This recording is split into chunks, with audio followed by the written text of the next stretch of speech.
ভারতের প্রখ্যাত সঙ্গীত শিল্পী আশা ভোসলে মারা গেছেন। দীর্ঘ সঙ্গীত জীবনের ইতি টেনে না ফেরার দেশে পাড়ি জমালেন তিনি। মৃত্যুকালে তার বয়স হয়েছিল 92 বছর। শনিবার সন্ধ্যা থেকে উৎকণ্ঠায় সময় কাটিয়েছিলেন তার অসংখ্য ভক্ত এবং অনুরাগীরা। আচমকাই অসুস্থ হয়ে পড়েন এই প্রখ্যাত শিল্পী। পরিবারের সদস্যদের বরাতে জানা যায়, সন্ধ্যার দিকে শারীরিক অস্বস্তি অনুভব করলে তিনি বিষয়টি গৃহকর্মীকে জানান। পরে গুরুতর অসুস্থ অবস্থায় তিনি দ্রুত হাসপাতালে ভর্তি করা হয়। প্রথম দিকে হৃদরোগে আক্রান্ত হওয়ার খবর ছড়িয়ে পড়লেও পরে তার নাতনি জানায় তিনি ক্লান্তি এবং ফুসফুসের সংক্রমণে ভুগছিলেন।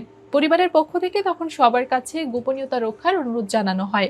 চিকিৎসকদের সর্বোচ্চ চেষ্টা সত্ত্বেও শেষ পর্যন্ত আর ফেরানো গেল না এই বরেণ্য শিল্পীকে। তার মৃত্যুতে ভারতীয় সঙ্গীত জগতে নেমে এসেছে গভীর শোকের ছায়া। দীর্ঘ ক্যারিয়ারের অসংখ্য ভাষায় হাজার হাজার গান রেকর্ড করেছেন তিনি। পেয়েছেন দাদা সাহেব ফালকে পুরস্কার, পদ্মভূষণ সহ বহু সম্মাননা।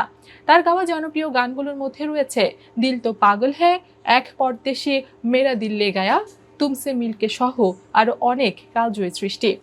শিল্পীর অসুস্থতার খবরে উদ্বেগ প্রকাশ করেছিলেন ভারতের প্রধানমন্ত্রী। সামাজিক যোগাযোগ মাধ্যমে তার দ্রুত সুস্থ হওয়ার কামনাও করেছিলেন তিনি।